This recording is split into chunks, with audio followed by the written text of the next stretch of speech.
Hey everybody, Roxabox90 here with some more speculation and spoilers coming out of SDCC.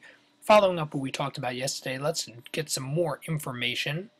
First up, we have the look of morph, and this is whatever that means, that maybe this is a creature morphing into something, which is pretty interesting if they're going to have effects that can mess around with morph, that can flip morphs, create morphs. Be interesting to see.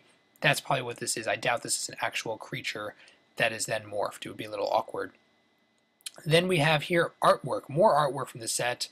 Hello, Sarkin Vol is making his appearance. Pretty sure he's going to be a 3-color planeswalker based on the information they were talking about in the panel. Question is which set he will be in. We'll have to see if he ends up being the 3-color planeswalker and if he ends up being in cons, which I think he would be. We saw the Cat Warrior. This, I actually have no idea what this is, but these look like Cyclops ogre monsters. And this looks like a ninja dude flipping over them, or some kind of trickster mage. They look to be very confused. Nice artwork. This could be one of the lands. I don't know, they plan on making a new cycle of five allied lands, I believe, to counter the 5 M15 lands that were enemy-colored pain lands. I don't know if they're going to be making 5 allied pain lands that are different or whatever, but they said they do plan to have a new cycle. This could be one of those lands, or it could be something like Terramorphic Expanse, Evolving Wilds. Either way, I like the coloring. Then we saw these artworks from before. These are just the super high def images finally coming in. And then this, we did not have. This is a shot of the Savagery tribe.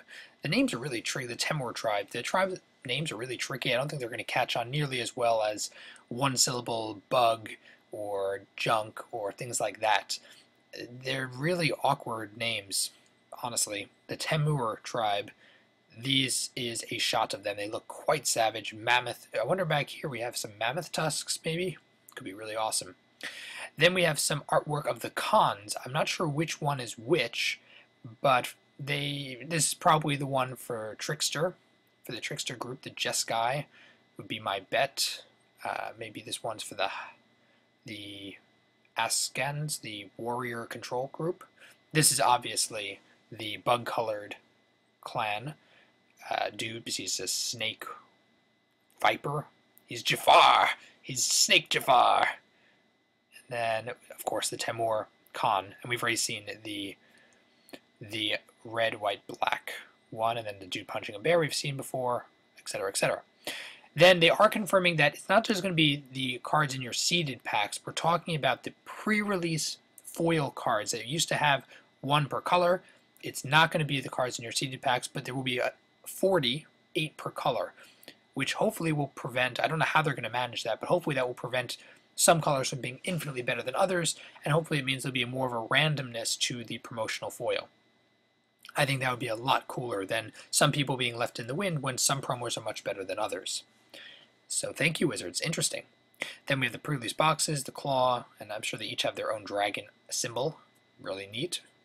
And then we have, from the Vault Annihilation, we finally have some confirmation of artwork, which is weird because we've had before in the past different fake speculations, and these artwork were on those cards, but the cards were themselves had problems. So I don't know if the list is accurate, but we do know that some of the arts are real and some of the cards are going to be real.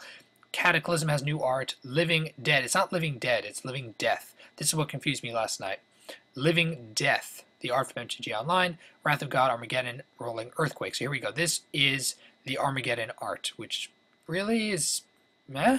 I don't like it that much. It's kind of boring and bland. It's just a generic landscape. There's nothing epically exploding about it. Or even if it's going to be desolate, there's nothing desolate about it. It doesn't seem like Armageddon happened here.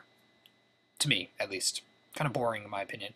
Then we have the Heliod Wrath of God, which is flavorful. Have to say, we've seen that before. Then this is Rolling Earthquake, which was Portal 3 Kingdoms. I like that they're maintaining the flavor. Very cool card to be reprinted. And then this is Living Death. I like the art a lot. It's not exactly as iconic as the original, but still pretty epic. Nice artwork. And then this is Cataclysm. Again, I was upset a little bit this card's in it because it was just banned in 1v1, but it's a really awesome Wrath and sees play in plenty of other multiplayer EDH and cube, etc. It's a very interesting card, quite an awesome balance effect, and Cataclysm, this is cataclysmic.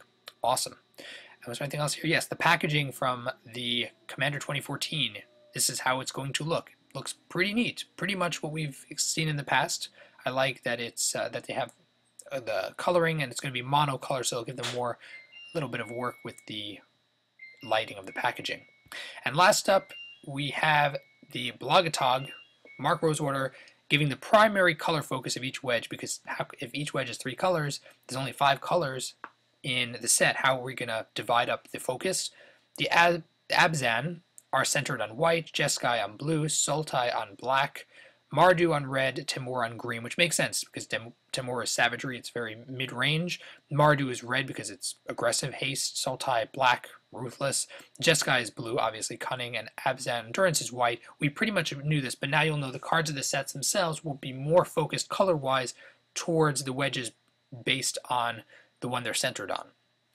Really interesting stuff. So I just wanted to let you guys know about these updates, and especially the new arts from the vault. So let me know what you think about all the stuff mentioned here. If you enjoyed the video, tap the like button. If you're new to the channel, check in and subscribe. I'll be coming to you with tons more MTG speculation and spoilers in the coming weeks. As well, I have a top 10 video, which I think you'll really enjoy, coming to you later today, early tomorrow. Stay tuned for that. And as always, Roxabox90 signing out. I'll see you guys next time.